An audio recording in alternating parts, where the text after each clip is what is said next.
অর্থাৎ সেনাবাহিনী আমাদের আস্থার জায়গা। এবং দেখবেন পিলখানা হত্যাকাণ্ডের ঘটনায় সেনাবাহিনীর পরিবাররা যারা কিনা ক্ষতিগ্রস্ত হয়েছে তারা বিডিআর ভাইদের পাশে দাঁড়িয়েছে। এবং কেউ দেখাতে পারবে না কোন সেনাবাহিনীর সদস্য নিহত হয়েছে তারা বিডিআরদের বিরুদ্ধে কথা বলেছে।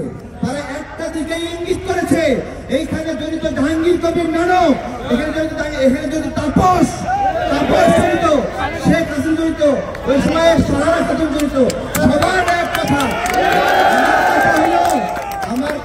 আমার কথা হলো এই যে নামগুলো আসছে এরা যদি জড়িত হয় তাহলে এদেরকে ছেড়ে দিয়ে কেন আমার বিডিআর ভাইদেরকে আটক রাখা হয়েছে?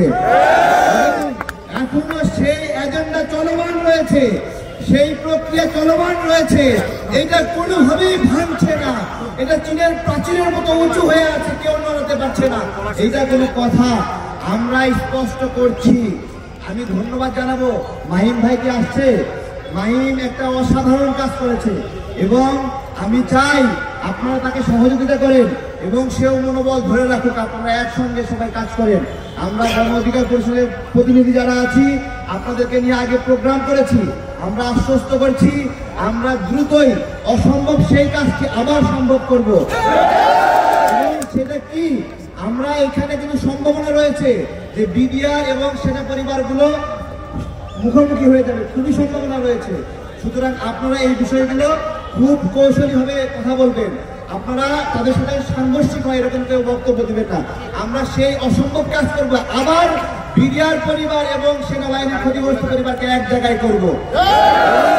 এবং যদি এরকম দেখেন আপনারা কোথাও পুলিশ আইসা আপনাদেরকে মারার চেষ্টা করতেছে, হামলার চেষ্টা করছে, উত্তেজনা সৃষ্টি হচ্ছে, তখন আপনারা পাল্টা স্লোগান দিয়ে অস্থিতিশীল করবেন না, তখন বলবেন আপনারা 5 মিনিটের জন্য সবাই নিরাপত্তা পালন করবো। আমরা কি বলবেন?